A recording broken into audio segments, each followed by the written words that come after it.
Most women don't realize the difference between touching a man's ego and touching his soul. One leaves him restless, the other leaves him forever changed. Have you ever wondered why some men chase relentlessly only to disappear the moment they get what they thought they wanted? Why they crave the woman who flatters their ego but fear the woman who quietly dismantles it? Carl Jung believed that love is rarely about love, not at first, it's about projection. A man meets a woman, and instantly, without knowing it, his unconscious begins weaving a tapestry of images. Some of those images are rooted in desire. Others are rooted in old wounds. And in the beginning, he can't tell the difference. When a woman reflects back to him what he already believes about himself, he feels comfort. His ego feels validated. He becomes addicted to the attention, the praise, the sense of being seen, but only on the surface. This is the woman who makes him feel powerful, charming, wanted. She speaks to his persona, the mask he wears in the world. But there's another kind of woman, the one who triggers his soul, doesn't flatter him. She mirrors him back to himself, without illusion. She sees the cracks beneath the surface. She senses the shadows he's tried to hide. She doesn't play to his strengths. She holds a quiet mirror to his weaknesses, and that mirror terrifies him. Most men are not ready for this kind of reflection. When a woman touches his soul instead of his ego, something primal awakens. His defenses rise. His fear of vulnerability surges. She becomes a threat, not because she intends harm, but because she represents transformation. The ego wants comfort. The soul wants growth. And growth always comes with discomfort. This is why some men will run from the woman who touches their soul and chase the one who only touches their ego. The chase feels safer. It keeps the game alive. It keeps him busy, distracted from the deeper work he's not yet ready to do. But the woman who triggers his soul is not interested in games.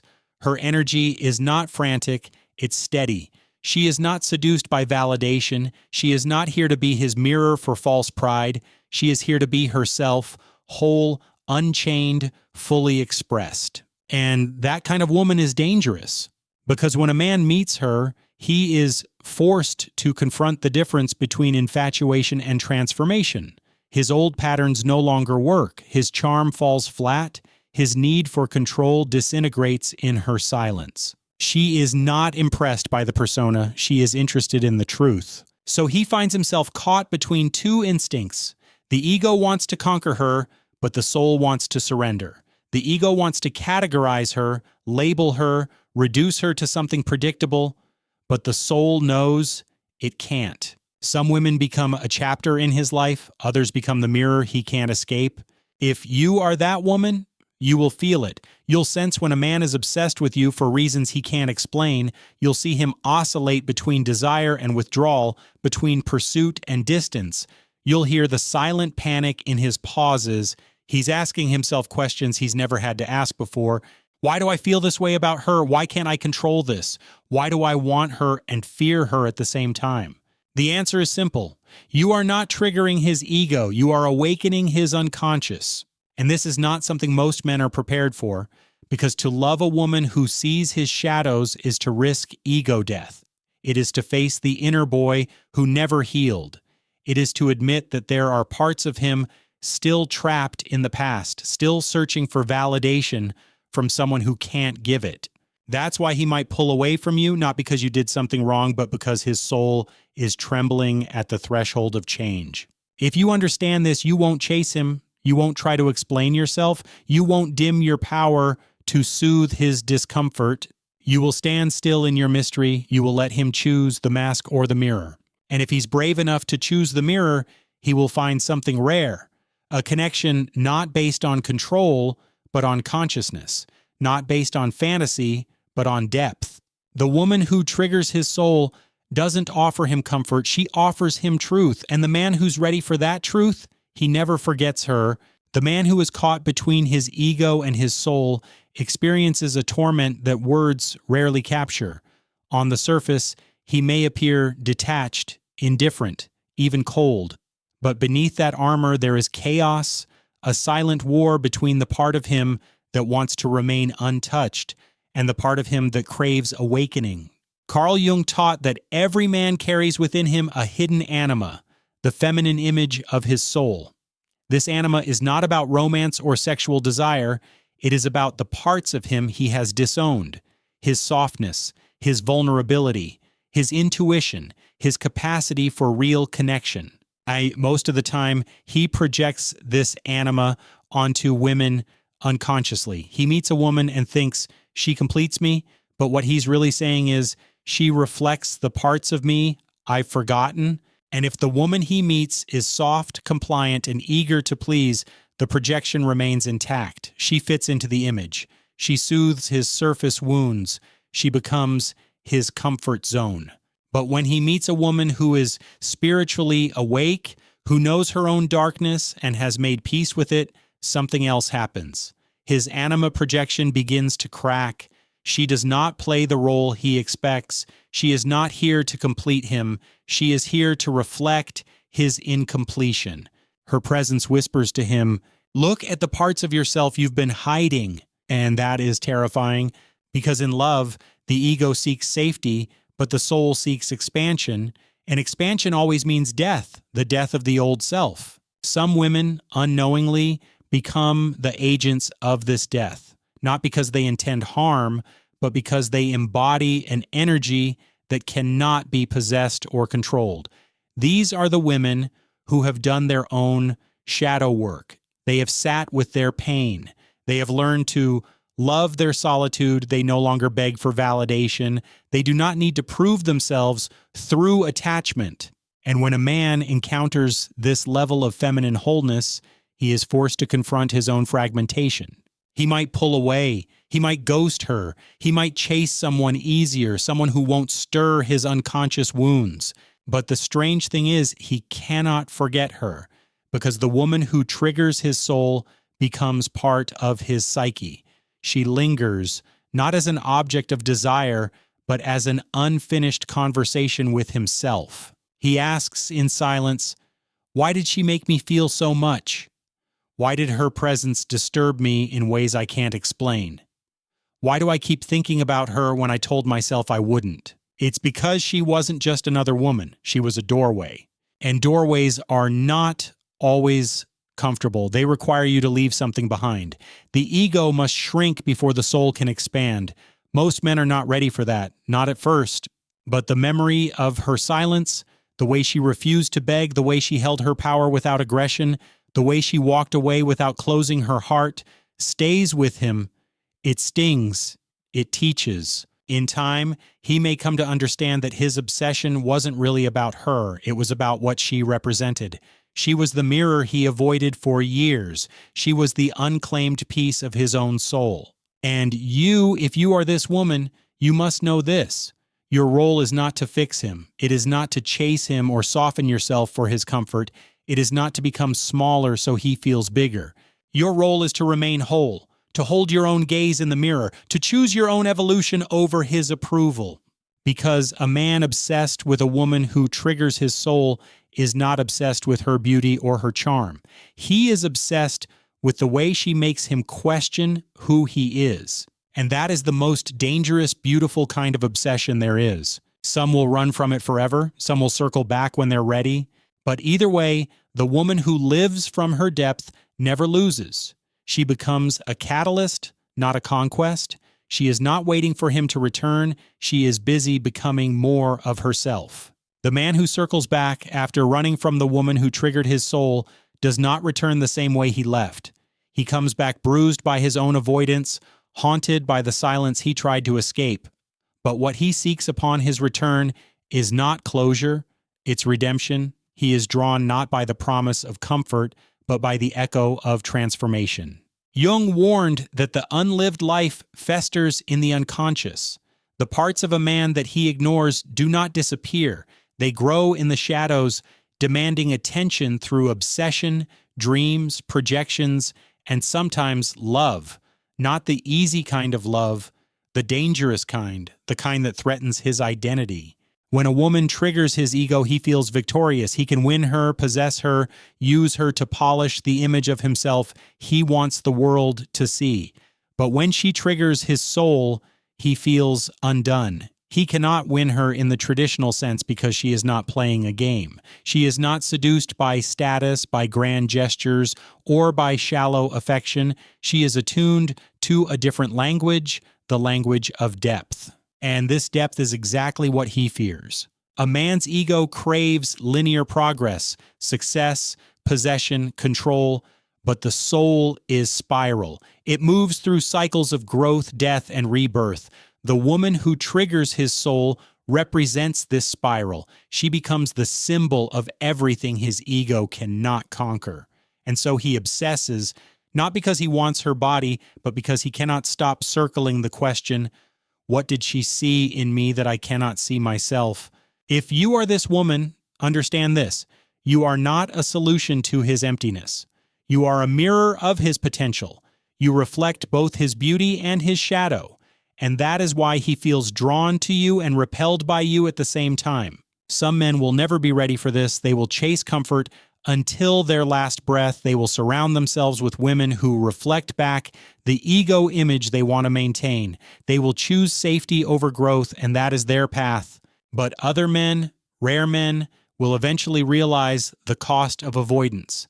They will begin to understand that real love is not about finding someone who fits neatly into their life.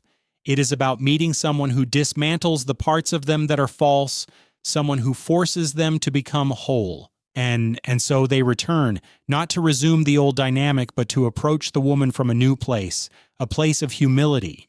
They no longer come to conquer, they come to listen, they come to learn, they come to integrate. But whether they return or not, the woman must remain rooted in herself. She cannot wait for him to be ready. Her task is not to stand still, hoping he will catch up. Her task is to keep spiraling deeper into her own mystery, to continue her own shadow work, to become more of herself, not less. Because here is the paradox. The more she stays committed to her own wholeness, the more magnetic she becomes, not because she tries to attract, but because she radiates the one thing the male psyche cannot resist forever: truth. And truth is terrifying, but it is also irresistible.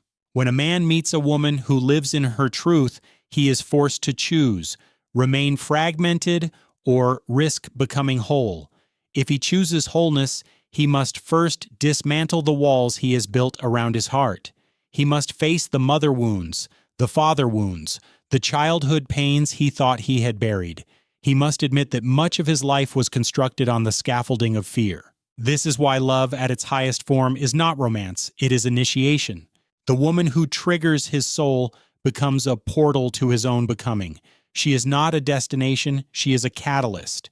She does not offer him escape, she offers him awakening. And that awakening is not always gentle. It can come with loss, with grief, with the shattering of false identities. But on the other side of that grief is something rare, a connection beyond ego, beyond projection, a love that is rooted in truth, not fantasy. Most women will never dare to embody this role. It requires solitude, discipline, and a willingness to be misunderstood.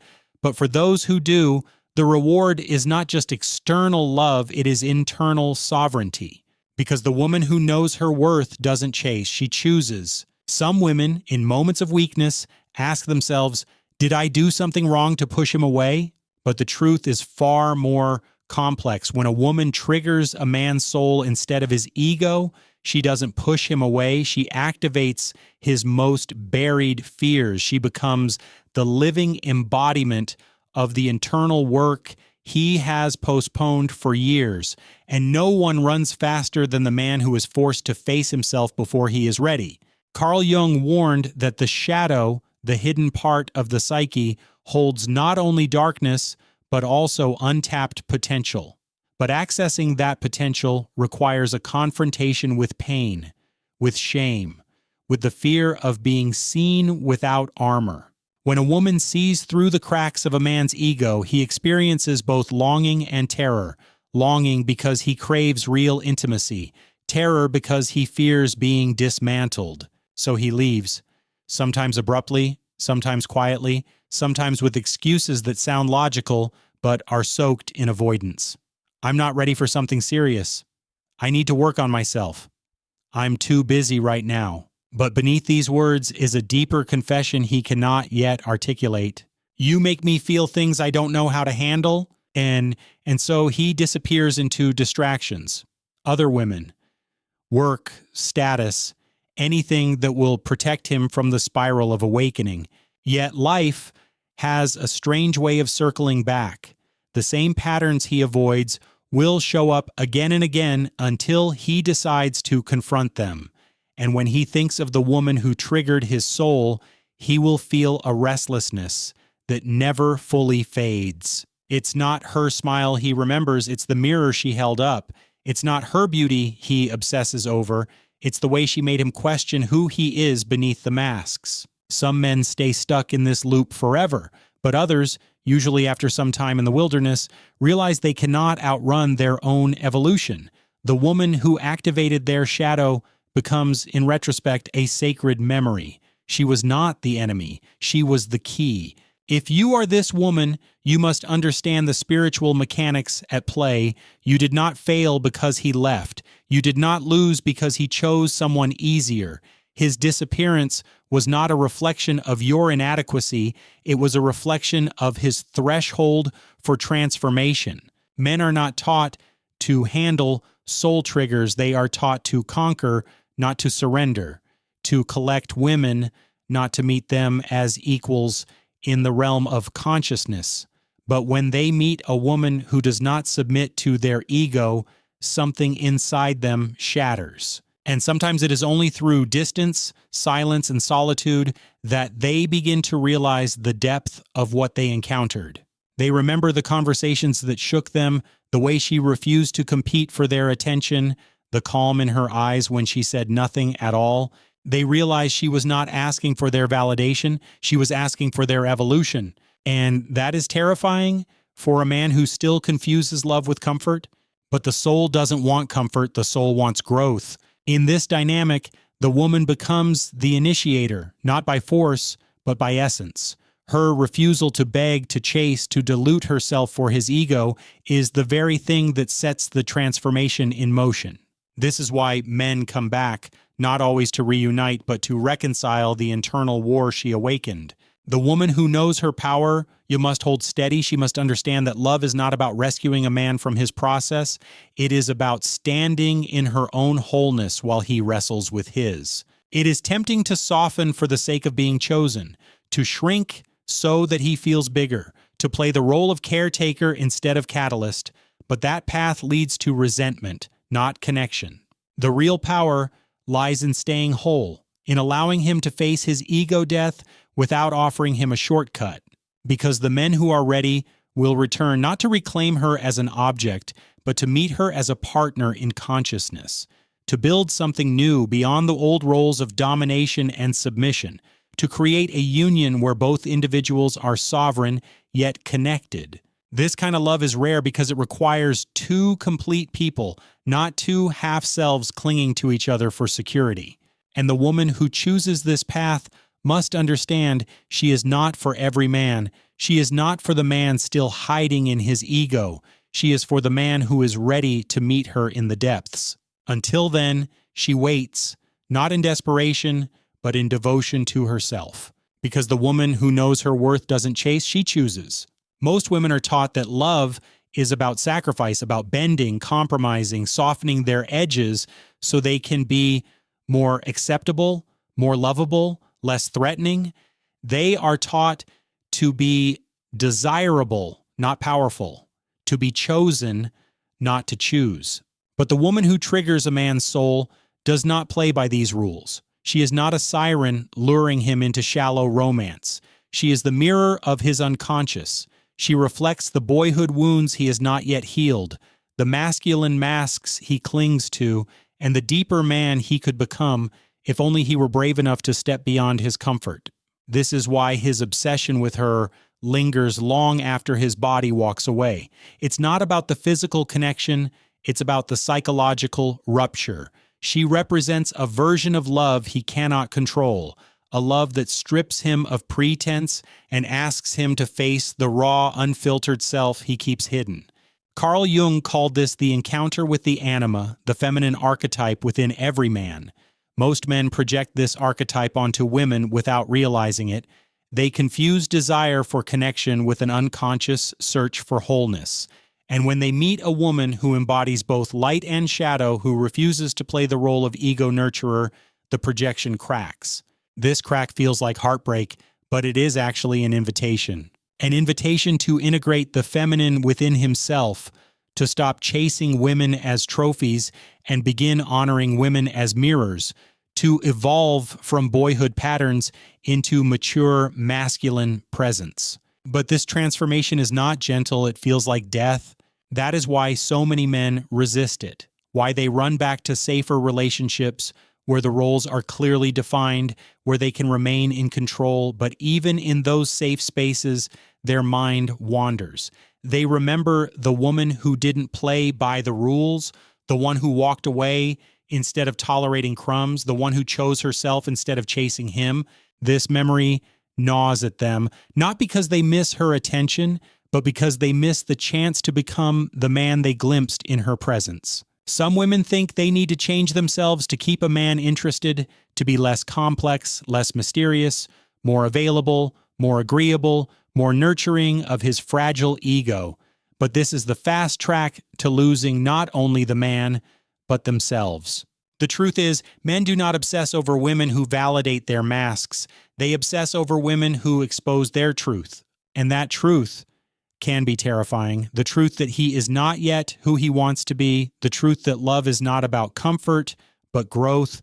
The truth that intimacy requires vulnerability, not performance. For some men, the memory of her will become a ghost they chase for years, trying to recreate the feeling with someone else, never realizing it wasn't about her at all.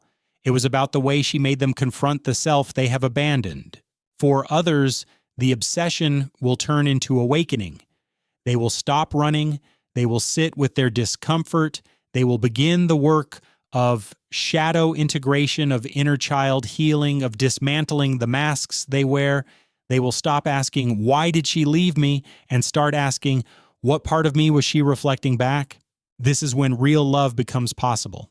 But for the woman, the path remains the same regardless of whether he chooses comfort or growth. Her task is to remain whole, to refuse the temptation to become smaller so that he feels safer, to continue her own journey of becoming with or without him. Because the man who is truly meant for her will not fear her complexity, he will honor it. He will not try to possess her or tame her. He will meet her in her depths. He will see her not as an escape from loneliness, but as a partner in consciousness. And when that union happens, it will not be born from desperation or codependency. It will be born from mutual wholeness, from two individuals who have done their inner work and are now ready to share, not to complete each other, but to expand together. Until then, she waits, not for him, but for life itself to unfold in its perfect timing. Because the woman who knows her worth doesn't chase, she chooses.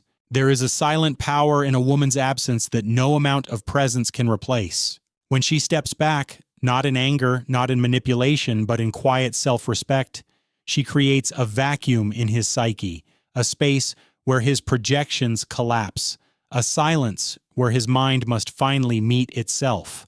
This is not about playing games. It is not about weaponizing silence or using withdrawal as punishment. It is about understanding the archetypal forces at work in the male psyche, the mother wound, the ego structure, the anima projection, and the terror of real intimacy. Many men confuse desire with control. As long as they can predict a woman's reactions, they feel safe. As long as she leans forward, they can lean back. As long as she pleads, explains, or overfunctions, they can avoid responsibility for their own emotional growth. But when a woman walks away quietly, refusing to argue or beg, something unexpected happens. He is left alone with his own reflection. No distractions, no validation, no chase, only silence. And in that silence, his mind becomes a labyrinth of unresolved wounds. He remembers his mother's coldness or overprotection. He remembers the girl who rejected him in adolescence. He remembers the fear of being seen naked and unmasked for who he really is.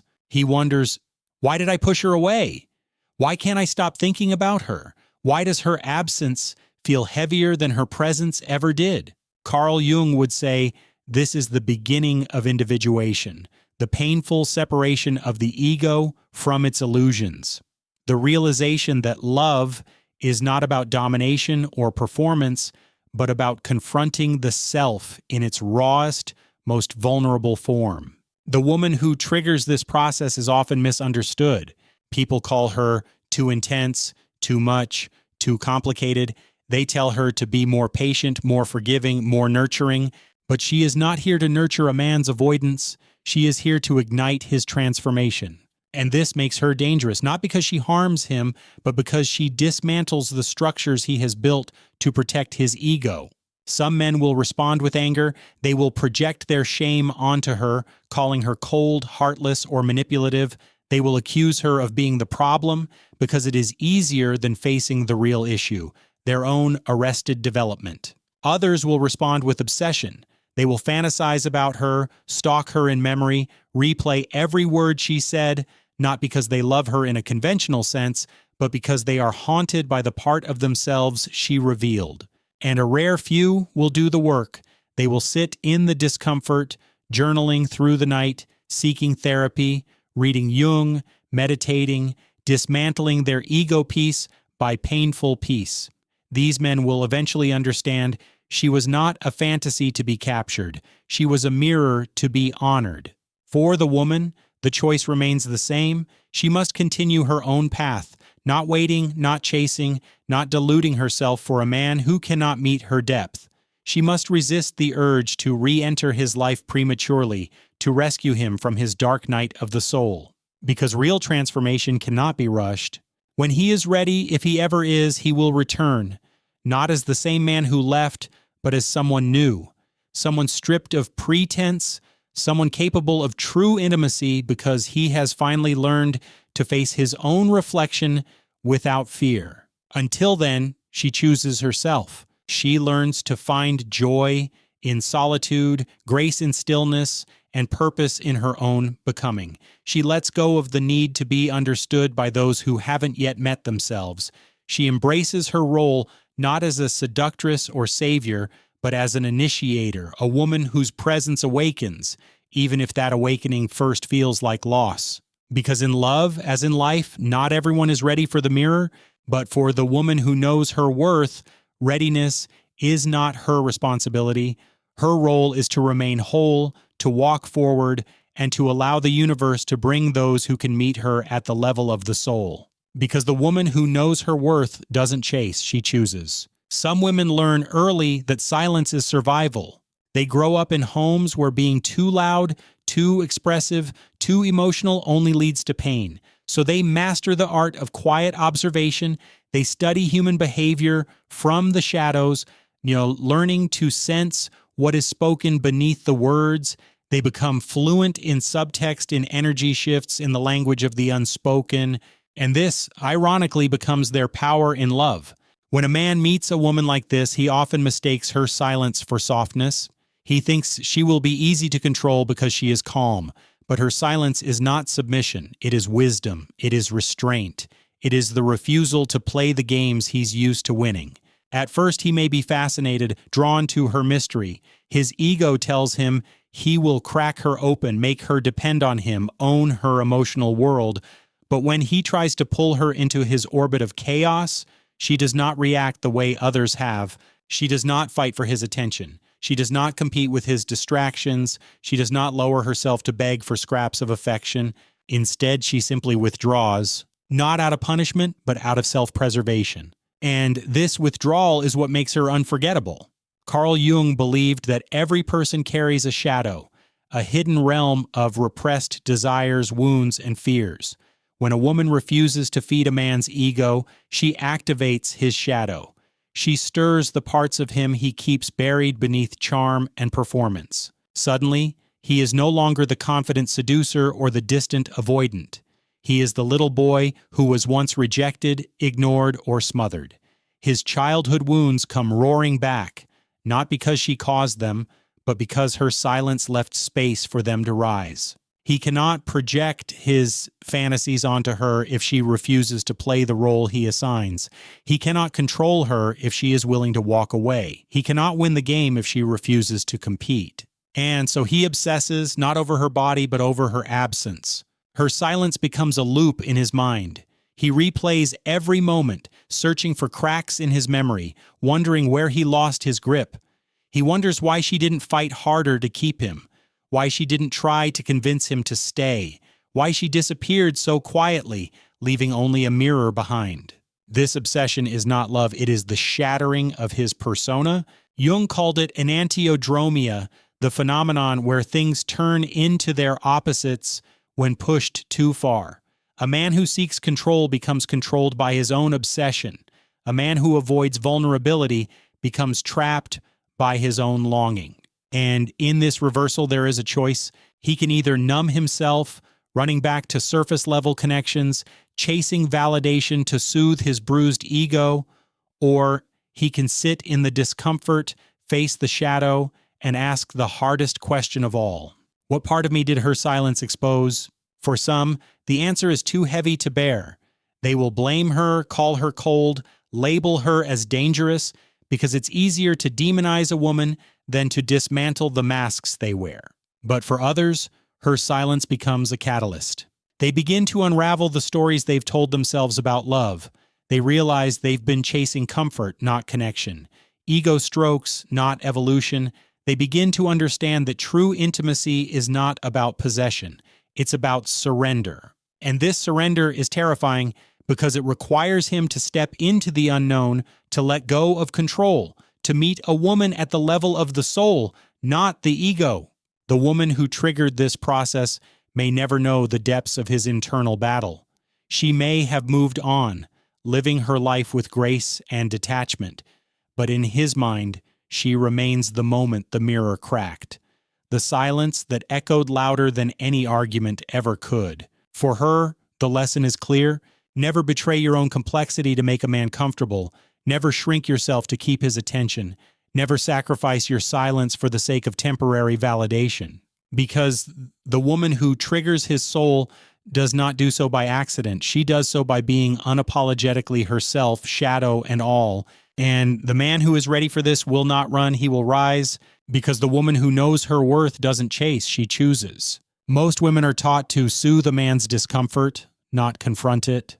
They are conditioned to believe that love means caretaking his wounds, tiptoeing around his ego, softening their truth so he won't feel threatened. From childhood, they watch their mothers shrink their needs to keep peace, absorbing the silent lesson, a woman's power is dangerous. Her silence must be filled. Her absence must be avoided. But what if the opposite is true? What if a woman's most magnetic power is her willingness to unsettle him, not through cruelty, but through spiritual defiance? What if she chooses to remain whole, even when it costs her his attention? This is where obsession is born, not in the woman who caters to his ego, but in the woman who dares to mirror his shadow. When she withdraws, he is left in the abyss of his own mind. And it is in this darkness that the archetypal traps begin to unfold. The first trap is the wound of abandonment. Many men carry this wound silently, buried beneath bravado and emotional distance. They fear being left, yet unconsciously recreate scenarios that ensure it happens. When a woman steps back, she triggers this primal terror, not because she is cruel, but because her boundary exposes his unhealed past. Suddenly, he is not a man ignoring texts or playing hard to get. He is a boy waiting for love that never arrived. Her silence becomes the echo of every time he was forgotten, dismissed, or emotionally neglected. But instead of recognizing this pattern, he fixates on her, convinced that if he could just control her, the ache would go away. The second trap is the mirror of projection. In Jungian terms, projection is when the ego casts its unresolved material onto another person. A man might project his anima, the unconscious feminine, onto a woman, turning her into a fantasy rather than seeing her as she is. But when she goes silent, the projection shatters. He is forced to see Her humanity, her complexity, her refusal to stay small, and this makes her dangerous. Not because she harmed him, but because she refused to be his emotional drug. Now he must deal with withdrawal, not from her, but from his own illusions. The third trap is the ego's collapse. For a man accustomed to control, silence is unbearable. His ego feeds on validation, on knowing where he stands, on believing he is wanted. When she removes herself from the equation, he spirals, not because he loves her in the soul sense, but because he no longer has a role to play. Without the role, who is he? This collapse is terrifying, yet necessary. It is the death of the persona, the carefully curated mask he shows the world. Without her reflection, he meets the parts of himself he's been avoiding. Insecurity, fear, longing. Her silence becomes the catalyst for his inner apocalypse. And then comes the fourth trap, the return of the mother complex. Jung believed that unresolved maternal dynamics haunt adult relationships. Many men unconsciously seek women who remind them of their mother, either to repair the wound or to reenact the trauma. When a woman detaches, it can feel like maternal abandonment all over again. But here's the truth. She is not his mother. She is not responsible for healing the child within him. Her role is not to fix his projections, but to remain sovereign. This is why he obsesses, because deep down, he knows this woman touched a place in him that no surface-level relationship ever could. She awakened his longing for union with the self, not just with another person, and that longing is dangerous because it requires him to dismantle the ego he has spent a lifetime protecting. For her, the choice is sacred. She can pity him and return to soothe his wounds, becoming trapped in the caretaker role, or she can remain in her silence, letting the space between them do its work, trusting that if he is meant to rise, he will. And if he cannot, she will still walk forward, whole, radiant, untamed. Because the woman who knows her worth understands this truth. Love is not about being needed. It is about being seen and chosen freely by those who are ready for the depth she brings. She doesn't beg for connection. She doesn't barter her peace. She doesn't rescue a man from the consequences of his own unconsciousness. Because the woman who knows her worth doesn't chase. She chooses. Some women hold a power that terrifies men, not because they are cruel, but because they are whole. Wholeness is rare in a world addicted to codependency. It threatens the fragile structure of modern relationships, where many people seek partners not for love, but for relief from their own emptiness. A woman who does not play this game becomes a mirror, and mirrors are dangerous to the unconscious mind. When a man meets a woman who triggers his soul, he will first try to control the situation. He might disappear to assert dominance, retreat into silence to test her patience, or withdraw affection to provoke her pursuit. But when she does not react, something shifts. She becomes the wound he cannot escape. He might try to replace her with distractions, another woman, a career obsession, nights spent scrolling through meaningless content. But beneath the surface, her absence works on him like a quiet alchemy. His thoughts circle back, over and over, not because of her beauty or her kindness, but because of the reflection she left behind. The reflection of his own shadow. Carl Jung taught that we are haunted not by the people we meet, but by the parts of ourselves they awaken. Her silence does not hurt him because of what she said or did. It hurts because it removes the mask he's been wearing. Without the usual dance of validation and ego stroking, he faces the raw truth. He is not in control of love. He is not the master of intimacy. He is, like everyone else, a soul longing for connection, but terrified of being seen fully. And here lies the paradox. The women who trigger his ego will never keep his heart, but the women who trigger his soul will never fully leave his mind. This is not about manipulation or games. It is about energetic boundaries, about knowing the difference between feminine softness that nourishes and feminine mystery that transforms. Some women enter a man's life to comfort him. Others enter to initiate him. Initiation is not gentle. It requires the collapse of old patterns, the death of false identities, and the confrontation of childhood wounds. It is a rite of passage, and not every man is ready for it. But for those who are, the obsession becomes an awakening. He starts to see the difference between ego-driven love and soul-driven connection. He realizes that chasing comfort only leaves him emptier, while confronting his shadow, no matter how painful, leads to true individuation. Individuation is the process Jung described as becoming whole.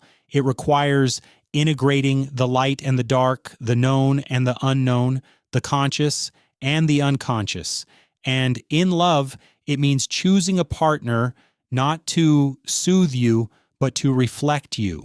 This is why men return to women who trigger their soul even after disappearing first, because something about her felt different. She was not trying to win his affection. She was not performing to keep his attention. She was not willing to lose herself in the relationship. Instead, she stood still. She chose silence over self-betrayal. She allowed the natural distance to unfold without chasing or forcing an outcome, and this stillness haunted him. In his moments of solitude, driving late at night, staring at the ceiling in the dark, walking through the world with an inexplicable ache, her energy lingered. Not because she clung to him, but because she let go. Letting go is the most powerful act of feminine detachment. It is not coldness. It is spiritual maturity. It says, I refuse to be the mother to your unhealed boy. I refuse to be the placeholder for your unresolved trauma. I refuse to participate in a love story that costs me my soul. And so, the man who disappeared first will often come back, not for closure, but because his unconscious knows she held the key. Not the key to his ego's pleasure, but the key to his evolution. Whether he chooses to rise or remain stuck is not her burden to carry. Her task is to remain aligned with her truth, to keep choosing herself, to keep walking forward. Because love is not about chasing someone into clarity, it is about standing in your own. And the woman who knows her worth doesn't chase, she chooses.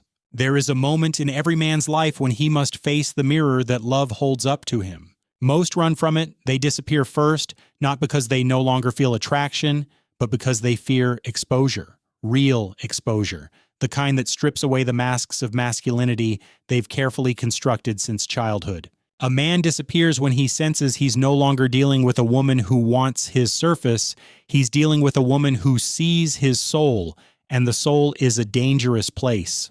For decades, psychologists have studied male attachment patterns, but Carl Jung understood something deeper, the anima projection. The man unconsciously casts his inner feminine onto the women he meets, especially the ones he desires. She becomes his muse, his mystery, his salvation. But what happens when the woman refuses to play that role?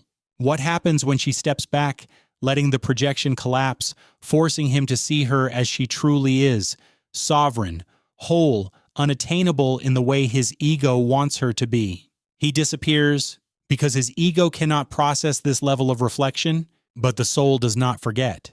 His body might move on. His daily life may continue. He may date someone else, someone easier, someone who soothes instead of challenges.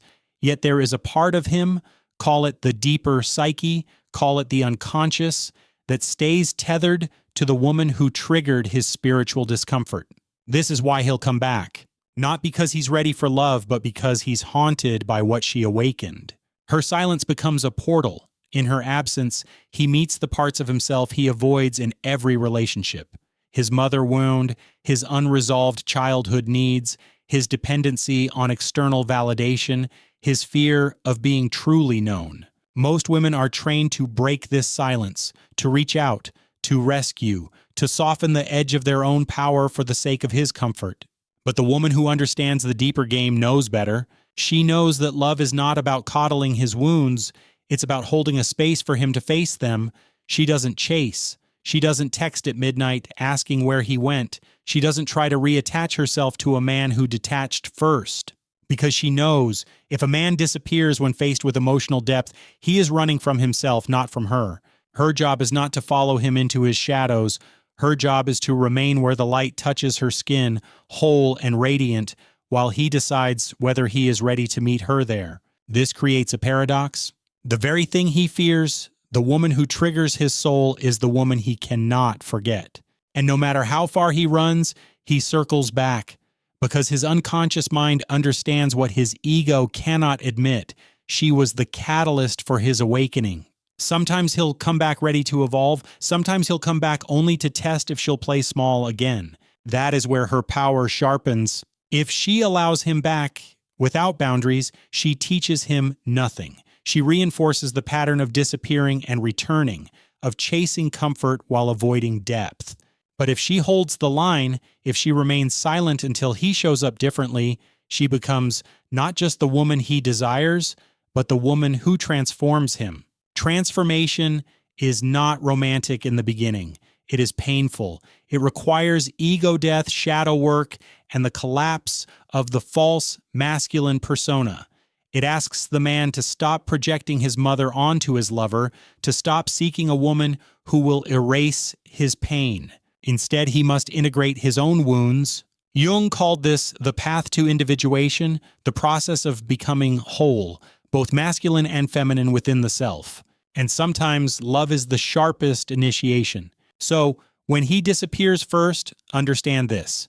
His silence is not about you, it is about his refusal to face himself. But if he returns, it's because somewhere deep inside, his soul knows she was the mirror he cannot replace. Whether he chooses to break the cycle or repeat it is no longer your concern. Because the woman who knows her worth doesn't chase, she chooses. Some women trigger a man's desire, others trigger his destiny. The difference is subtle but life-changing. Desire is about possession. Destiny is about transformation. One satisfies the ego, the other dismantles it. And most men, whether they know it or not, are caught between these two magnetic forces when they fall for a woman. This is why his first instinct is often to run. When a woman stays soft, available, and eager to please, she remains inside the safe container of his desire. She's desirable, yes, but replaceable. Her affection soothes him, but it does not awaken him. She provides comfort, but no existential challenge. She never touches the deeper parts of him, the parts forged in childhood, conditioned by maternal wounds, shaped by rejection, shame, and longing. But when a woman carries the archetype of the soul mirror, the woman who sees through him, she activates something more dangerous. She makes him feel like he's falling, not into lust, but into his own subconscious. This is where love becomes unbearable. Carl Jung understood this phenomenon well. He warned that falling in love can often be a projection, a way to avoid meeting the true self. We fall not for the other person, but for the reflection of our unlived life. We fall into our own shadows, disguised as romance. But what happens when the woman refuses to maintain the illusion? She stands back, she watches without attachment, she lets the projection burn off like morning fog, revealing who she really is, not a fantasy, but a sovereign force. And in that moment, the man must choose. Will he confront his own void, or will he run toward another woman who plays the role more easily? This is the hidden reason so many men disappear first. It is not rejection, it is avoidance of the deeper work love requires. But when he runs from her, something paradoxical happens. His unconscious binds him to her even tighter, because the soul cannot unsee what has been seen. His mind may try to move on, but his inner world replays the encounter. Her silence is not silence to his psyche, it is a haunting. Her detachment becomes an echo whispering through every other relationship he attempts. No other woman feels quite like her because no other woman triggered his inner collapse. And so he circles back, sometimes physically, sometimes emotionally, sometimes only in dreams, but always in obsession. He wonders where she went, why she didn't chase, why her energy lingers like perfume on his skin long after she's gone. The answer is simple. She didn't try to possess him. She didn't collapse into anxiety when he withdrew. She let him fall into his own abyss without trying to rescue him. That is spiritual power. Most women are conditioned to confuse attachment with love. They believe that if a man disappears, the correct response is to close the gap, to call, to text, to explain, to negotiate. But this is the path of self-abandonment, not love. True feminine power holds the gap open. It allows space for the man to confront his own reflection. It says, I will not be your comfort drug. I will not become the mother you never healed from. I will not lose myself to keep you close. This is why men come back. They don't return because they miss the woman's softness. They return because they miss the part of themselves she activated, the part they can no longer bury. When a man disappears first, he is not rejecting love. He is rejecting exposure. But when he returns, he's not just seeking connection. He's seeking resolution for the unfinished psychic work she made him aware of. The woman's task is not to heal him. Her task is to hold her ground, to remain the initiator, not the caretaker, to be the mirror, not the medicine, because love is not about saving someone from their shadow. It's about allowing them to walk into it and choosing whether or not you'll meet them on the other side. And the woman who knows her worth doesn't chase. She chooses. There is a reason why the stories that endure, the myths, the ancient poems, the whispered archetypes, are not tales of comfort, but of initiation. The feminine, when fully embodied, does not exist to soothe a man's ego. She exists to call forth his metamorphosis. But most men don't understand this when they first meet her. They think they're falling in love with her body, her beauty, her laughter. What they're really falling into is the gravitational pull of their own unfinished growth. And when they sense this, when they feel the tremor beneath the surface, they often retreat. Not because she did something wrong, but because she did something ancient. She stirred the archetypal waters of his unconscious. This is not romance, this is alchemy. Carl Jung spoke of the anima, the inner feminine blueprint. Inside every man, it represents his relationship with his own vulnerability, his capacity to feel, to connect, to surrender to life instead of controlling it. When a man meets a woman who reflects his anima back to him, something extraordinary happens. He sees not just her, but the hidden parts of himself. It's intoxicating at first. She becomes the muse, the obsession, the magnetic force he cannot explain, but then the panic. Because true intimacy demands one thing the ego cannot bear: death. Death of the mask, death of the role, death of the idea that he can love while staying emotionally armored. So he disappears. He might tell himself it's about timing, about logistics, about her being too much. But beneath the excuses is a deeper terror. She sees him, and if she sees him, he might have to see himself. But the universe has a cruel wisdom it never lets him forget. Her silence becomes the echo chamber where he hears his own unresolved fears. Her absence becomes the mirror in which he watches himself squirm, avoid, justify. Yet here is the secret most women never realize. The more she chases, the more she becomes part of his pattern, part of his game. She turns herself into a caretaker of his emotional immaturity rather than the initiator of his growth. But when she lets him go, fully, without manipulation or passive-aggressive punishment, she ignites something rare. She gives him the gift of consequence, and in that void he begins to unravel. At first, he tries to replace her. He looks for another woman, someone softer, someone who won't see his shadows so clearly, but it never feels the same, because comfort isn't what his soul wants. It's just what his ego demands. His soul remembers her. It remembers the moment she looked at him, not with the hunger of possession, but with the wisdom of detachment. She didn't try to fit herself into his life. She didn't audition for the role of the one.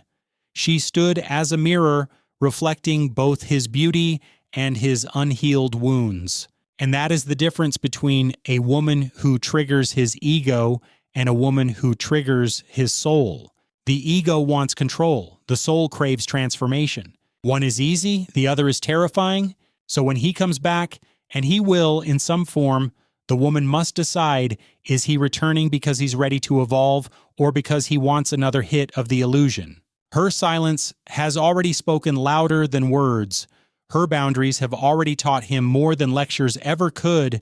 She knows that love is not about accommodating a man's fear of himself. It is about inviting him to meet himself and letting him choose. This is the path of the high feminine archetype, the lover who becomes the initiator, the muse who becomes the mirror, the woman who stops playing small to keep a man comfortable. She doesn't rescue him from his disappearances. She doesn't explain her worth. She lets him orbit in and out of his own confusion, knowing that real connection is not about repetition, it is about revelation. And when he's ready to stop running from himself, he'll know where to find her. Until then, she waits, not for him, but for her own life to unfold. Because the woman who knows her worth doesn't chase, she chooses. Most women are taught to confuse availability with value. Be sweeter, be more patient, be more understanding, stay soft even when it hurts, fill the silence with reassurance, patch the holes in his heart before he even notices them. But this is not love, this is servitude disguised as connection. There's a darker truth behind why men obsess over the women they lose, the women they leave, and the women who don't chase after them when they disappear. It is not because these women are cold, it's because they are catalysts. And catalysts don't cling. They confront. When a woman refuses to collapse into pursuit after a man withdraws, she unconsciously activates his oldest memories, the patterns buried beneath his adult persona. She triggers the same psychic wound that formed when he first learned to fear intimacy, usually in childhood. It is rarely about her. It is about the mother he could never fully possess. The mother who was sometimes warm, sometimes distant. The mother who conditioned his nervous system to equate love with instability. The mother whose love felt like a coin toss, safe one moment, terrifying the next. Carl Jung called this the mother complex, the psychological imprint left by the early feminine experience. And unless a man has done his inner work, he will project that complex onto the women he dates, sleeps with, or falls in love with. This is why when a woman pulls away or holds her silence, he spirals, not because he simply misses her, but because he is reliving his earliest wound. The difference is, now he's an adult, and adulthood gives him a choice: run back to comfort or face the ghost of his own abandonment. Some men will run forever. They will find woman after woman to soothe them, distract them, or temporarily erase the ache. But for the man who chooses to evolve, obsession becomes initiation. He starts to ask dangerous questions. Why does her silence echo louder than her words? Why does her absence feel heavier than her presence? Why can't he shake the feeling that something unfinished still binds him to her? These are not romantic questions, they are existential ones, because the woman who triggers his soul does not satisfy his need for control. She exposes his longing for surrender. And surrender is not easy for a man trained to equate vulnerability with weakness. Her silence is a spiritual lesson wrapped in human experience. It teaches him that love is not about comfort, it is about confrontation with the self. It reveals the gap between who he pretends to be and who he really is, and if he dares to sit with that discomfort long enough, something cracks open. He realizes that his obsession is not about winning her back, it's about reclaiming the parts of himself he abandoned long ago, the parts he projected onto her, the parts he thought he could avoid by controlling the narrative, disappearing first, or ghosting without closure. But life doesn't work that way, neither does the unconscious. Her silence has already planted the seed of his transformation. Whether he waters it or not is his decision. But the seed is there, quietly germinating in the back of his mind, coloring his relationships, haunting his quiet moments, showing up in dreams he can't explain.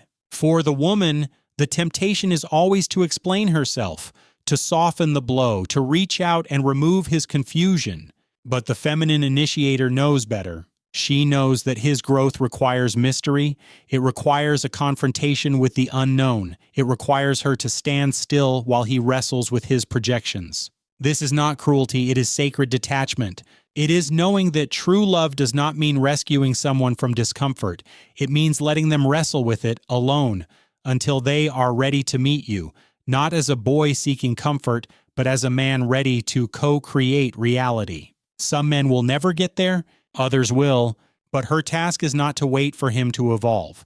Her task is to evolve herself, to grow into the version of womanhood that no longer needs to be chosen to validate her worth. She does not chase the one who leaves first. She lets him leave, and she lets him return if he can meet her in the place beyond projection. Because the woman who knows her worth doesn't chase, she chooses. Some women carry a frequency that men cannot forget. It's not because she begged for attention or constantly reminded him of her value. It's because she didn't. She let the silence do the work. The truth is, most men are addicted to psychological patterns, not people. They return, obsess, or spiral, not over the woman herself, but over the unresolved dynamic she represents. Carl Jung said, "Until you make the unconscious conscious, it will direct your life and you will call it fate." For many men, love is not love, it's projection. They fall for the woman who unconsciously resembles their early attachments. They crave the feminine energy they never fully received from their mother, but also fear it.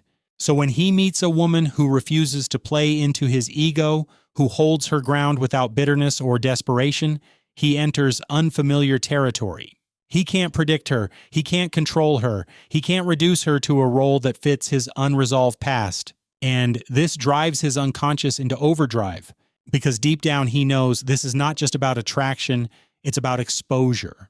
Her silence exposes his fear of rejection, his impulse to disappear first, his tendency to test love by breaking it just to see if it will repair itself around him. She doesn't fight for him, and in doing so, she breaks his familiar loop. This is why the obsession begins, not because she punished him, but because she didn't. Her silence was not a game. It was a boundary, a quiet declaration that she would not sacrifice her peace to soothe his temporary discomfort. That kind of power is rare, and the masculine psyche feels it, even if he can't articulate why. To the uninitiated man, this feels like loss, but to the man willing to evolve, it feels like awakening. He starts to notice the patterns he's repeated for years, the ways he self-sabotages love, the women he's run from, the ghosts he's tried to forget. And then he remembers her not because she was perfect, but because she didn't need to be. She didn't audition for his approval. She simply existed as herself, unapologetic and complete, whether he chose her or not. This is the spiritual trap the high feminine sets, not through manipulation, but through truth. Her presence invites intimacy. Her silence demands integrity. If he's not ready to meet her there, she will not lower the bar. Most men at first aren't ready. They will disappear to protect their ego, but the soul doesn't forget lessons just because the mind pretends to. So he circles back, not always physically, but emotionally, in memory, in regret, in fascination with the one who got away, not because she was inaccessible, but because she was real. And realness is terrifying to a man who has built his identity on performance. But here is the paradox. The man who can admit this fear becomes the man who can transcend it. And the woman who allows him to face that fear without rescuing him becomes unforgettable, not because she's cold, but because she's rare. She doesn't trap him in the mother-son dynamic of emotional caretaking. She invites him into sovereign love, and sovereign love is not a romance novel, it's a spiritual practice. It requires him to integrate his anima, to stop outsourcing his emotional needs to women, and to step into a version of masculinity that is no longer afraid of depth. That's why men obsess over the woman who triggers their soul, not because she plays hard to get, but because she reveals something they can't unsee, the gap between who they are and who they could become. And once a man sees that gap, his life is never the same. For the woman, the path is clear. She doesn't wait in agony. She doesn't perform the role of the abandoned lover. She continues her journey, knowing that true union is not about forcing love to happen. It's about becoming so whole that love must meet her at her level or not at all. And when he's ready to stop orbiting his own fear, he will return not as a boy seeking validation, but as a man who can stand in the fire of real intimacy. Until then, she remains in her power, because the woman who knows her worth doesn't chase, she chooses. Some women are not meant to be understood at first glance. They are meant to be studied slowly like ancient texts written in a language the masculine psyche forgot how to read. When a man disappears first, he thinks he is escaping discomfort. He thinks he is protecting his ego from the pain of rejection. But what he doesn't realize is this: the moment he leaves, he activates a much deeper trap, not set by the woman, but by his own unconscious. Her silence becomes a mirror, and mirrors do not lie. At first, he might feel relief, the space, the distance, the illusion of freedom. But eventually, the silence starts to echo louder than any conversation they ever had, because now he has to sit with himself, with his wounds, with his unfinished emotional business, with the mother he projected onto her, with the patterns he has repeated for years. Most men don't know this, but they are not afraid of being alone. They are afraid of being alone with their shadow. Carl Jung called the shadow the unknown, repressed parts of the self, the desires, fears, insecurities, and childhood wounds that never received light. And for many men, romantic love is the fastest way the shadow reveals itself. When a woman stands still in her silence, refusing to chase or over-explain, she forces him into confrontation with his shadow. She is no longer playing the role of the comforter, the caretaker, or the emotional healer. She becomes the unmovable mirror. That's why he obsesses, not because she is punishing him, but because she is holding up a reflection of his own patterns, and he can't look away. For the first time, he starts to ask real questions. Why do I disappear when things get real? Why do I confuse distance with power? Why do I only want her when she pulls away? These are not comfortable questions. They are questions that dismantle the ego. Some women, unknowingly or not, play into the masculine ego's desire for control. They chase, they soothe, they overcompensate for his emotional gaps. But the woman who triggers his soul doesn't do this. She stays silent, not out of manipulation, but out of wisdom. She knows that breaking her silence too soon would rob him of his initiation. He must face his own ghosts. He must feel the hunger of his own soul, the ache that no amount of conquest or distraction can satisfy. That ache is not about getting her back, it's about getting himself back. Because here's the truth: a man's obsession with a woman is often a disguised obsession with his own unlived life. The parts of him he abandoned. The child who still seeks love from a mother figure. The masculine identity he built on avoidance instead of courage. The woman who refuses to collapse into his pattern becomes a sacred interruption. She is not cold, she is catalytic. Her silence is not rejection, it is reflection. And the man who can hold that mirror without shattering it will grow. He will begin to dismantle his ego piece by piece. He will learn to love in a new way, not from the wounded place of neediness, but from the healed place of reciprocity. This is why some women trigger his ego and others trigger his soul. The ego wants comfort, the soul wants growth. The ego wants to win, the soul wants to awaken. The woman who triggers his soul does not stroke his pride. She exposes his vulnerability. She invites him to step beyond boyhood dynamics into masculine maturity. But here's the paradox: not all men accept this invitation. Some will run forever, others will numb the ache with substitutes, other women, temporary thrills, empty victories. But the lesson will return in dreams, in regrets, in silent nights where his mind circles back to the one who didn't chase. Because she wasn't meant to chase, she was meant to stand still and become the catalyst. And if he ever decides to meet her again, it won't be as the man who disappeared first. It will be as the man who finally returned to himself. Until then, she walks forward, not out of spite, but out of sovereignty. Because the woman who knows her worth doesn't chase, she chooses. There is a strange kind of power in the woman who lets a man leave. She doesn't beg, she doesn't bargain, she doesn't perform emotional gymnastics to keep him close. She simply lets him go, and in doing so, she does something most women fear. She relinquishes control. But in that surrender, she becomes unforgettable. Carl Jung taught that love is not possession, it is projection. And most men, especially those who have not done the work, do not fall in love with the woman in front of them. They fall in love with the idea she represents, the anima figure, the emotional savior, the balm for old wounds. And when she stops playing that role, his unconscious is forced to confront something terrifying: emptiness. The ego hates emptiness. The ego wants comfort, distraction, validation.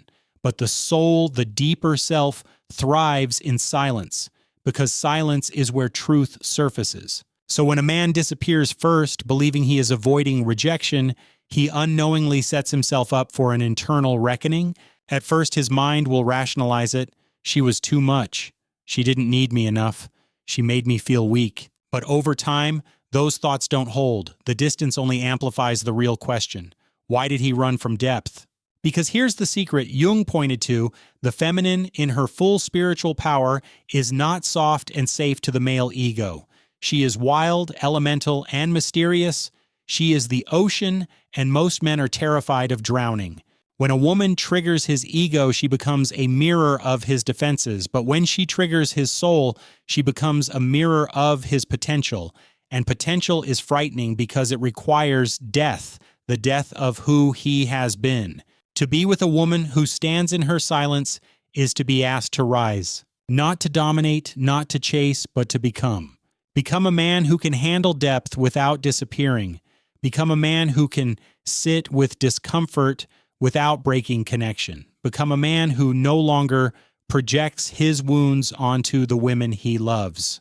That's why he always comes back, not always in the physical sense, but in thought, in memory, in longing, because he knows deep down that she represented something rare, the chance to grow beyond himself. Most women fear that letting go means being forgotten, but in truth, the feminine that does not beg cannot be erased. She becomes a symbol in his psyche, a reminder of the moment he chose comfort over courage, and until he chooses differently, he will remain haunted by that choice. Sometimes he returns because he is ready, other times he returns because he is lonely, but either way, the woman must stand in her center, because her power is not in pulling him back, her power is in holding the standard.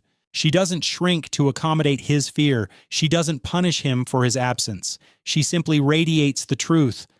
This is the level of love I offer. Come as you are, but only if you are ready. For the woman who understands this dynamic, there is no desperation. There is only discernment.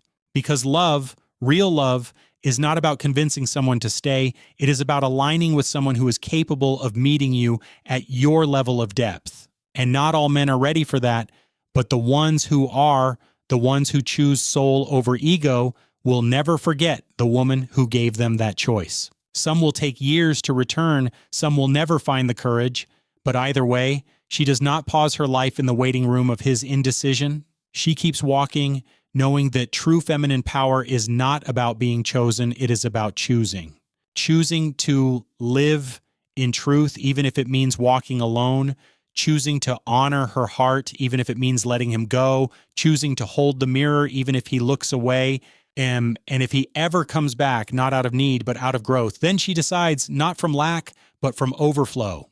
Because the woman who knows her worth doesn't chase, she chooses. The woman who knows how to hold silence becomes a paradox in his mind. She is both the one who slipped away and the one he cannot stop circling back to. Her absence is not passive, it's an active energy. It lingers in his memory, pressing against the edges of his ego, calling him to examine the parts of himself he would rather ignore. Most men don't realize this at first. They think they're leaving the woman behind, but in truth, they're leaving behind the version of themselves that is too small for her. When he disappears first, it's often because he's reached the limit of his emotional endurance. Depth feels dangerous, vulnerability feels like exposure, love feels like surrender, and for many men, surrender is terrifying because it means giving up control. It means no longer dictating the pace of the connection. It means standing face to face with his own inadequacy, and that is something the male ego has been trained to avoid at all costs. But silence changes that dynamic. Silence gives no foothold to control. He cannot manipulate a response that doesn't come. He cannot argue with stillness. He cannot fix what is not broken, so he is left alone with himself. And that's where the real obsession begins, because now he's not chasing the woman, he's chasing the lost parts of himself she made visible.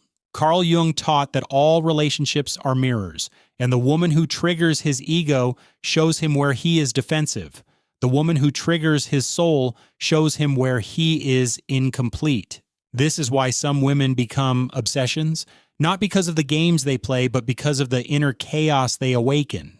She becomes the symbol of the wound he cannot heal through conquest. She becomes the echo of every unresolved mother complex, every unmet childhood need, every time he was left emotionally unattended as a boy. But this woman doesn't fix him. She doesn't step into the role of mother or therapist. She lets the silence do the work. And that, ironically, is what makes her irresistible, because she's not here to soothe his ego, she's here to reflect his potential. Her detachment is not cruelty, it's a form of initiation. It says, I am not here to save you, I am here to stand in my wholeness, and you must meet me there or not at all.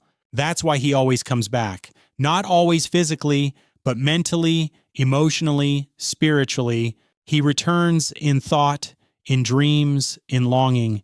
He remembers the one woman who refused to play small, the one woman who wouldn't fold herself into a more convenient shape just to keep him comfortable. Some men will avoid this lesson for a lifetime. They will find other women who soothe their ego, who shrink their radiance, who play the role of emotional caretaker, and for a while, that will feel safe.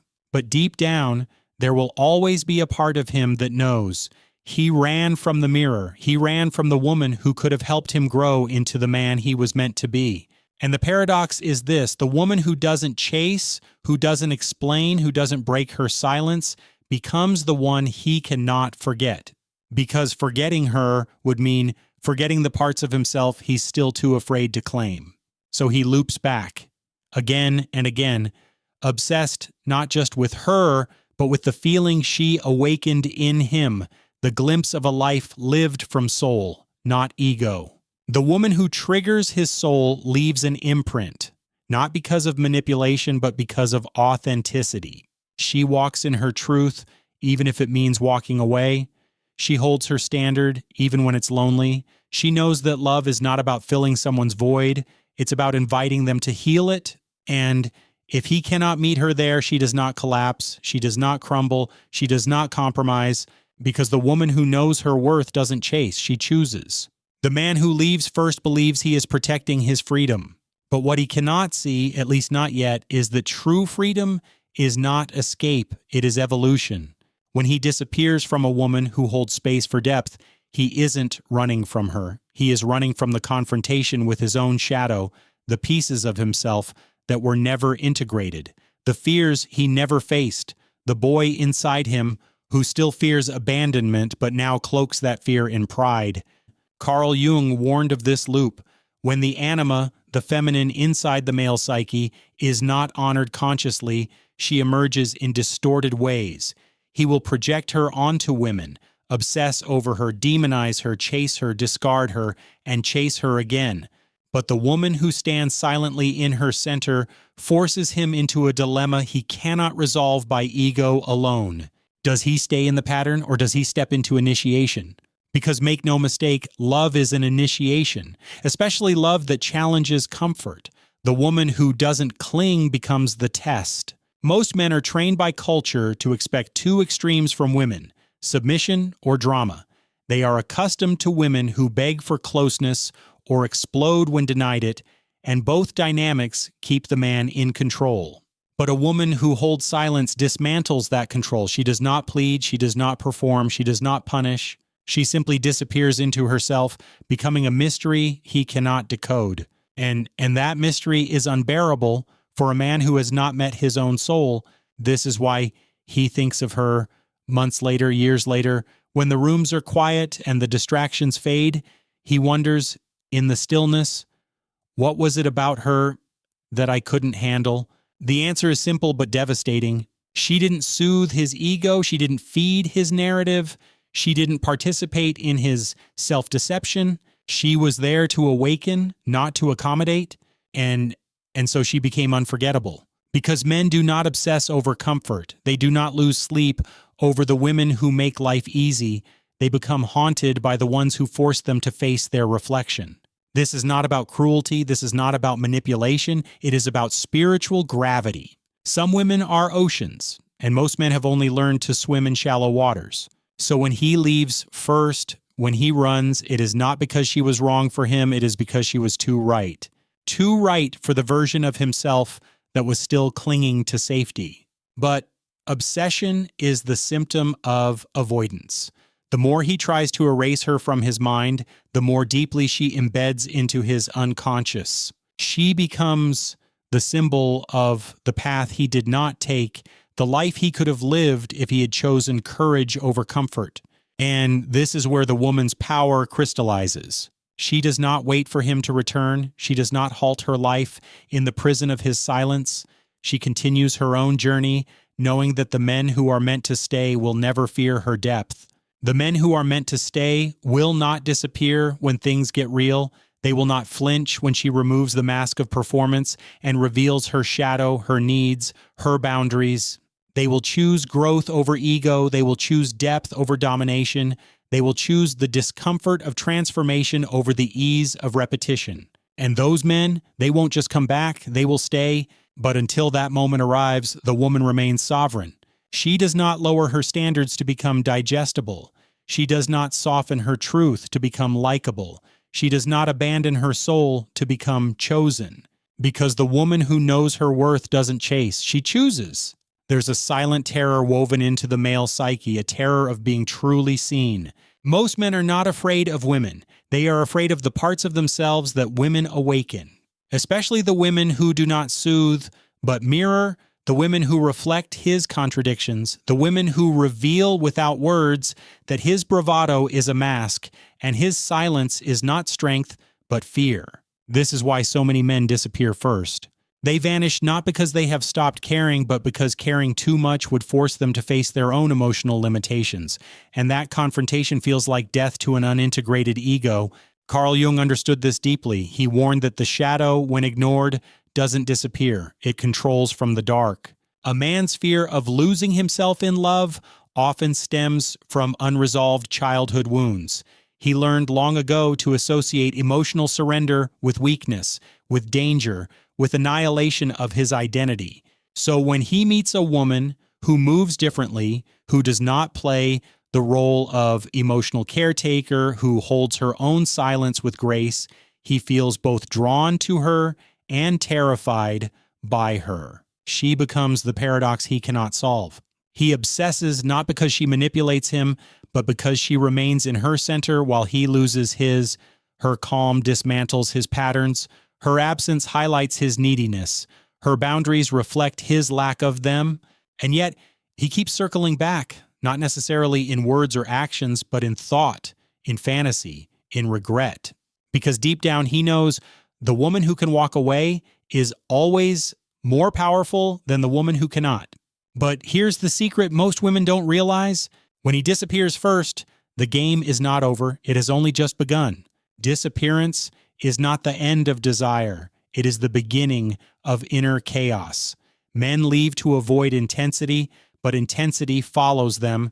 It lingers in memory, in dreams, in the quiet moments when no one is watching. And what he truly fears is not the woman herself, it's the version of himself she demands. The man who can meet her in her fullness must be reborn. He cannot remain fragmented. He cannot live half in ego, half in soul. She becomes the test of his maturity, the mirror of his courage, the invitation to stop running from depth. But not every man is ready for that kind of love. Some will choose distraction. They will find comfort in the familiar. Women who make life soft, easy, controllable. Yet the memory of the woman who held her silence will haunt him, not because of who she was, but because of who he was with her. With her, he glimpsed a higher version of himself, the man who could stand steady in discomfort, who could choose growth over ego. And when he cannot live up to that image, he feels the shame of his own smallness. That's why he always comes back, even if only in thought. Because leaving her did not erase the need for evolution, it only delayed it. And for the woman, the choice becomes clear.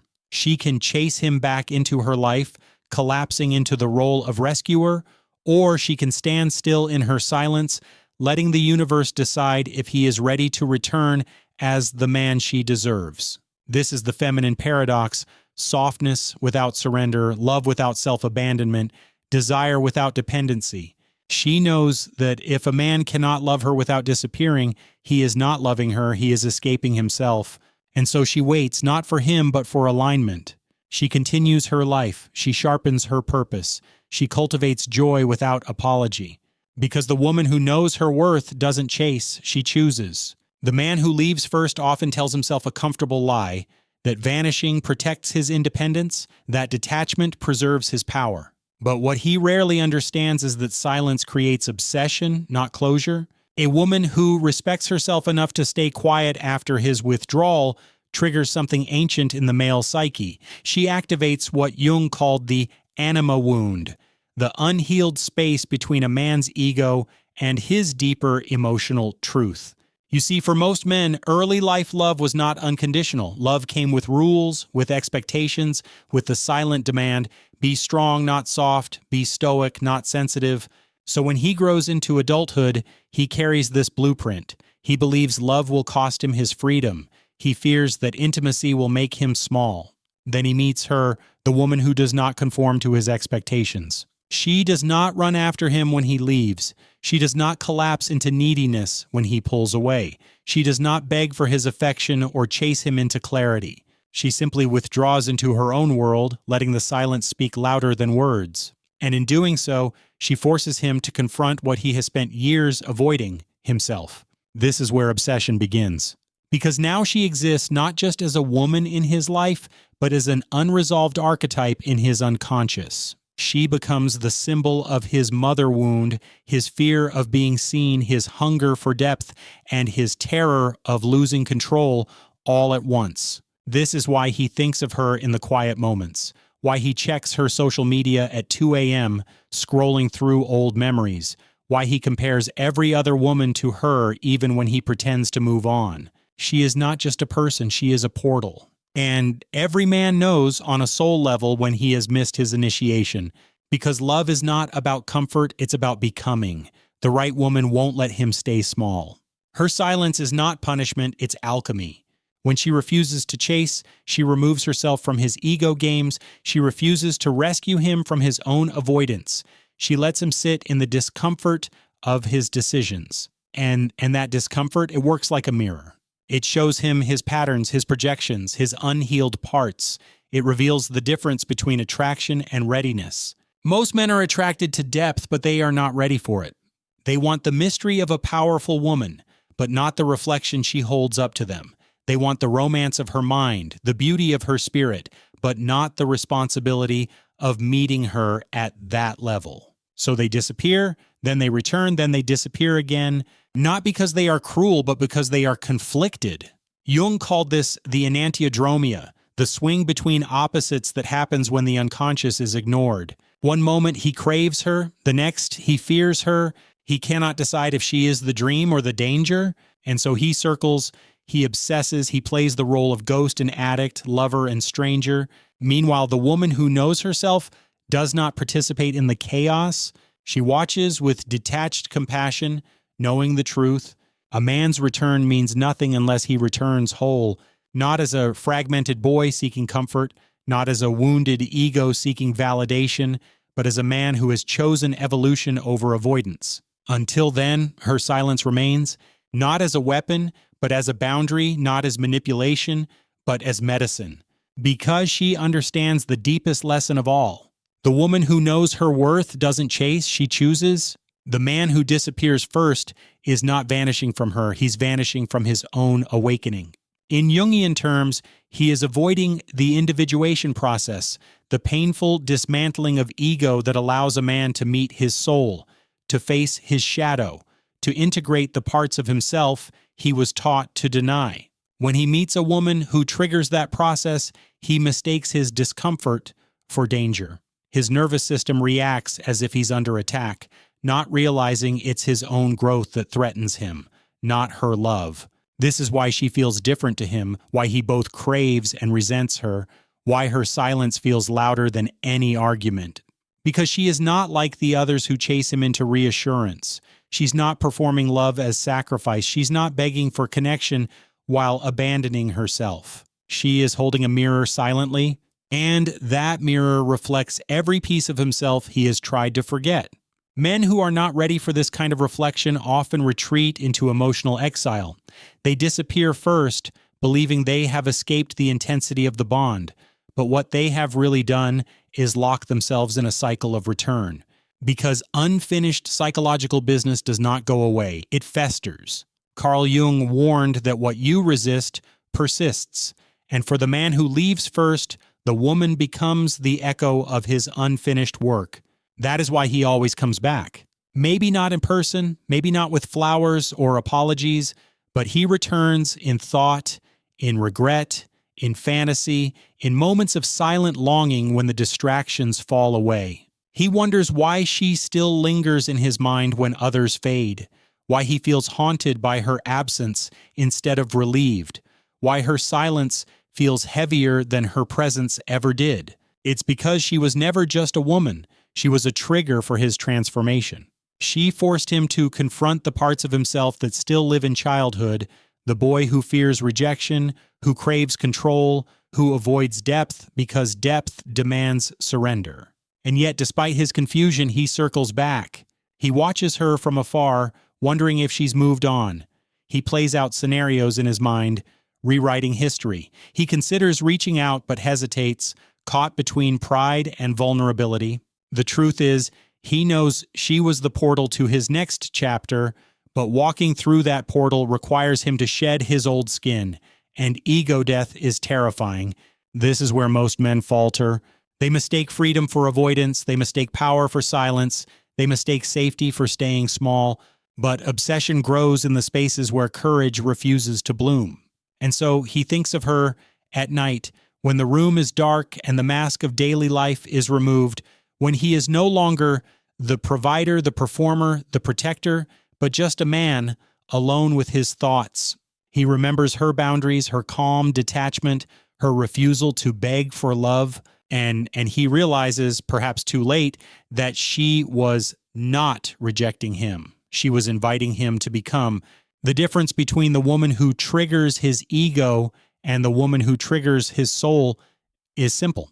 One makes him feel powerful without changing. The other demands he become powerful through change. Most men will choose the first, at least for a while, because it's easier, safer, familiar. But the second woman, she is unforgettable. Because he knows, deep in his bones, that the path to his evolution is still tied to her in some mysterious, unexplainable way. Yet the empowered woman does not wait for him to solve that mystery. She lives, she heals, she expands, not because she is cold, but because she is committed to herself. She knows love is not about rescuing a man from his own fear. It's about allowing him the space to meet himself in the silence. And if he returns, he must return as a whole man, not a half one. Because the woman who knows her worth doesn't chase, she chooses. There is a sacred tension between male desire and male avoidance, and it plays out in every relationship where depth is on the line. When a man disappears first, it's often not because he stopped feeling, but because he started feeling too much. Her energy disrupted his carefully constructed defenses. Her silence after his retreat amplifies that disruption, and in this quiet, he begins to hear the echoes of the parts of himself he's ignored for years. Carl Jung once wrote, "Until you make the unconscious conscious, it will direct your life and you will call it fate." This is what happens when he leaves, thinking he's protecting his autonomy. He believes he's escaping complication, when in truth he's running straight into his own unconscious patterns. Her silence is not rejection, it's reflection. And reflection is dangerous to the man who is not ready to face himself, yet paradoxically, this is why he obsesses, why he circles back, why he never truly lets go. Because the woman who triggers his soul has awakened a primal memory in him, an ancient longing to be fully seen and fully held, not by a mother, not by a lover, but by himself. She represents the doorway to his own maturation. Her silence becomes the initiation ritual his father never gave him, society never prepared him for, and his ego is terrified to complete. And so he paces the edges of his mind, caught in the loop. He wants her warmth, but fears her power. He wants her affection, but dreads her depth. He wants her closeness, but resists her mirror. This internal tug-of-war is not personal, it's archetypal. Jung understood this dynamic through the lens of the anima, the feminine aspect of a man's psyche that demands integration. The anima shows up in dreams, fantasies, obsessions, and yes, in the woman he cannot forget. She is not just a lover or a muse, she is a catalyst, and that is why he runs. Because catalysts change things, and change feels like death to the ego, but no matter how far he runs, he cannot outrun the gravitational pull of unfinished shadow work. When a man leaves a woman who activated his unconscious, she lives in him forever, not because she cast a spell, not because she manipulated his mind, but because she reflected back to him what he refused to see. This is why the silence burns more than any argument could. This is why her absence cuts deeper than her presence ever did.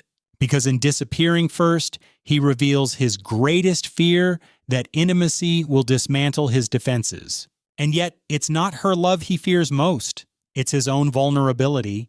So he watches from the sidelines, he scrolls through old photos, he replays memories, not because he loves the past, but because he is haunted by the future he sabotaged. In his avoidance, he trades possibility for safety. But safety is an illusion when you are at war with yourself. This is the moment when obsession takes root, not obsession with her, but obsession with the unresolved. The human mind cannot leave an unfinished story alone, and love, when intertwined with ego, always writes an unfinished story. That's why he always comes back, not necessarily to her life, but to her in his mind. And the woman? She does not wait, she does not beg, she does not distort her silence into suffering. She allows his journey to unfold without her interference. Because she understands the law of polarity, a man who is meant to evolve will either rise to meet her or spiral deeper into his avoidance. Either way, she chooses herself first, not from bitterness, but from wisdom, because she knows that chasing him into clarity would only rob him of his lesson. And she knows something even deeper, that the soul does not respond to pressure, it responds to space. So she gives him space, space to grow, space to spiral, space to realize what he lost and what he still needs to find in himself. And in that space, she becomes unforgettable, not because she chased, but because she didn't. Because the woman who knows her worth doesn't chase, she chooses. Most women, conditioned by centuries of romantic scripts, believe that when a man pulls away, she must close the gap, she must heal it, explain it, fix it, or soften it. But the woman who understands archetypal psychology knows better. She knows the gap is not hers to close. It belongs to him. In the sacred texts of Jungian analysis, this gap is not just space, it is the void where transformation happens.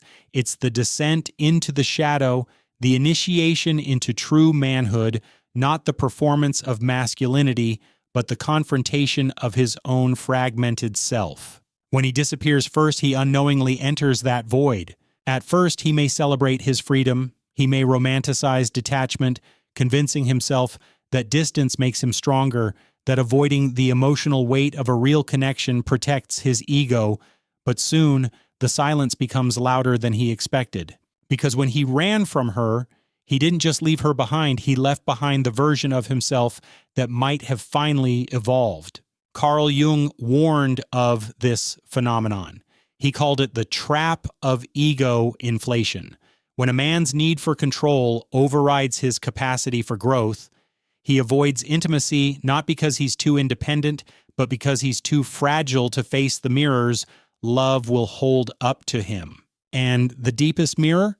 A woman who triggers both his desire and his discomfort. She's the one he obsesses over later, long after the thrill of surface-level connections fade. Because surface connections don't ask him to change. They don't poke at his childhood wounds. They don't awaken the dormant parts of him. The boy who needed nurturing, the man who fears surrender, the ego that whispers, stay safe, stay small. But the woman who holds silence after his disappearance, she becomes the architect of his internal reckoning. Her stillness is not passive, it's active, it's strategic, it's rooted in profound feminine wisdom, the understanding that the masculine must come to his own crossroads. No one can walk him there, not even love, especially not love. The man who disappears first is battling more than romance. He is wrestling with his inner mother, his father's absence, his unspoken grief, his unresolved guilt. Her presence stirred those waters. Her silence lets them rise to the surface. And in the solitude of his mind, he starts to ask dangerous questions. Why can't I forget her? Why does my body relax when I think of her, but my ego tighten? Why do I crave her warmth, yet run from her reflection?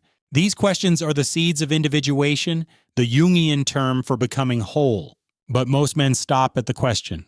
They return to distraction, to conquest, to comfort, to ego, because healing is inconvenient to the part of them that profits from pretending. Yet even in distraction, the memory of her lingers. It lingers in the space between moments, in the car when the radio is off, in the early morning before the day starts pretending again, in the night when loneliness is no longer avoidable. And here's the paradox. The woman he left becomes the woman he returns to, not always physically, but emotionally, psychologically, and spiritually. Her image becomes a compass pointing toward the work he has not done. She didn't force this role upon him. She didn't manipulate his mind.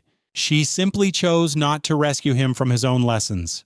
That's why he comes back, because part of him knows, consciously or not, that she was the threshold.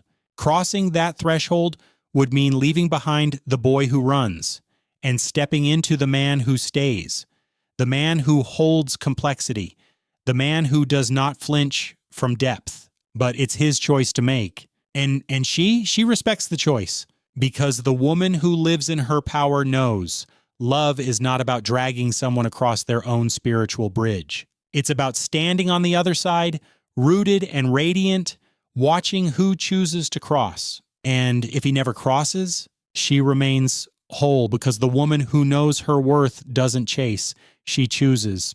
The alchemy of male obsession is not rooted in possession. It is rooted in unresolved yearning for what was triggered but never claimed, for what was awakened but never embraced. This is why some men, after leaving, carry a woman in their psyche long after they forget her perfume, her voice, or her smile. Because it wasn't just her they left, it was the part of themselves she illuminated. Jung taught that the shadow is everything the ego refuses to see, and sometimes the most forbidden part of a man's shadow isn't his rage or his lust, it's his vulnerability, his longing to merge with something deeper than flesh, to dissolve the mask, to be seen without pretense. Some women accidentally touch this nerve, others do it on purpose. And the ones who do it consciously, who speak to his soul, not his ego, become unforgettable. They become the woman he obsesses over in silence. Because obsession is not about love, it's about power imbalance. It's about the ego wrestling with its own collapse. When a man disappears first, he believes he's in control, he believes he's preserving his power by withholding attention, by pulling away before he becomes too weak. But real weakness is not in vulnerability, it's in avoidance. The silence he leaves behind is not the silence he returns to when she doesn't chase, when she doesn't explain, when she doesn't beg. He is forced to sit with the mirror of himself. That mirror is brutal. It shows him not just who she is, but who he is without her. A man who leaves a woman to protect his ego must eventually confront this. Did I leave because she wasn't right for me? Or did I leave because she was too right, too true, too threatening to the parts of me I haven't healed? These questions are dangerous. That's why he avoids them at first. He buries himself in distraction. He looks for replacements, but replacements never satisfy the soul. They only delay the lesson. Time passes, but the emotional gravity remains. Because some women don't just walk into a man's life, they walk into his archetypal pattern. She becomes the unresolved mother wound, the mirror of the anima, the ghost of his unintegrated self. Her silence becomes the echo of every moment he refused to face his own fear of intimacy. And the deeper truth, most men don't want to admit they're afraid of love. They say they want it, but when it arrives in its raw spiritual form, not in the performance of affection, but in the vulnerability of soul connection, they recoil.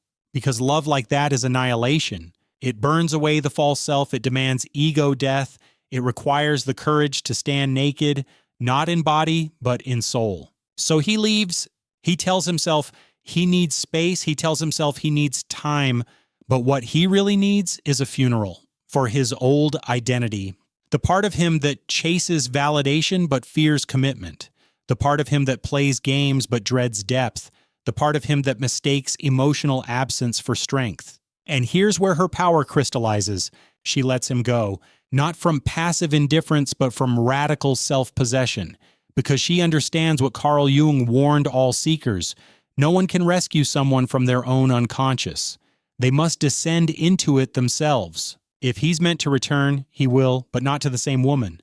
He will return to a woman who has evolved in his absence, a woman who did not shrink while he disappeared, a woman who did not place her life on pause waiting for his apology or his attention. This woman becomes sacred in his memory because she represents both the challenge and the cure. She is the mirror he both fears and craves. And in his silent obsession, he comes to realize love is not about comfort, it's about transformation. The women who trigger his ego are easily replaced. The women who trigger his soul are eternal. And so, whether he picks up the phone or not, whether he returns to her life or simply carries her in the secret chambers of his mind, one truth remains. The woman who knows her worth doesn't chase, she chooses. In the labyrinth of male desire, the woman who vanishes into her own silence becomes a myth, not a memory. He cannot stop circling back to her, not because of the comfort she offered, but because of the discomfort she left behind. Her absence is not emptiness. It's a riddle, a psychic trigger embedded in his unconscious. Carl Jung taught that unresolved energy doesn't disappear. It festers in the shadow, waiting to be confronted. And so, her silence becomes an echo chamber inside his mind, a place where the boy in him aches for maternal comfort, but the man in him yearns for transcendence. This is why he obsesses. It's not about the surface details, the last text, the conversation, the moment they said goodbye. It's about the emotional archetype she activated, the energy she carried, the way she touched the raw, unspoken spaces he hides from the world. Some women soothe his ego, others provoke it. But a rare woman, perhaps one in a lifetime, awakens something beyond both. She becomes a mirror to his soul wound. And when she chooses silence, she's not punishing him. She's stepping out of the karmic loop. She's refusing to feed the game of chase and retreat. In doing so, she forces him into confrontation, not with her, but with himself. This is the ultimate seduction, the woman who lets go without letting go of herself. He tries to forget her, but forgetting is impossible when someone unlocks the doors to your own shadow. She becomes an archetype lodged in his psyche, a symbol of the work left undone. Her image is tied not just to desire, but to destiny. Because love in its most sacred form isn't about possession, it's about awakening. And for the masculine, awakening often comes through loss, through the woman who walked away, not out of weakness, but from power, the one who said, "You will not find me begging at the altar of your avoidance." She didn't threaten, she didn't chase, she simply removed her energy from the game. That's why he comes back, not always with words, not always with action, but in obsession, in quiet rooms, in the places where no one sees him, in the depth of night when his facade crumbles and the ghost of her stillness haunts him. Because he's not really haunted by her, he's haunted by himself, the version of himself he abandoned when he chose ego over evolution. Jung said, "Until you make the unconscious conscious, it will rule your life and you will call it fate." So he calls her fate. He tells himself stories about timing, about distance, about reasons and excuses. But deep down, he knows the reason he cannot release her is because she represents the crossroads. She is the key to his next self. To claim her would require him to dismantle the walls he built. To step into true love would mean stepping into the fire of vulnerability. That's why he hesitates, that's why he disappears, and that's why he returns. Not because she reached for him, but because she didn't. The woman who holds her silence isn't playing a game. She's practicing a discipline. She is letting the masculine experience his own death and rebirth. And whether he crosses the threshold or not, that is his journey. But she has already crossed. She knows the secret that breaks the cycle. Love does not demand that you collapse into someone else's comfort zone. Love demands that you expand into your own wholeness. So she expands. She fills her life with purpose, with depth, with solitude that is not loneliness, but sacred space. She radiates the kind of feminine energy that does not seduce through desperation, but through detachment. Not coldness, but sovereignty. And this is why he'll always come back, not just to her body, but to her memory, to her energy, to the part of himself she represents. Because in the end, every man who disappears first must face the echo of the woman who didn't follow. And that echo whispers the one truth his soul already knows. The woman who knows her worth doesn't chase, she chooses.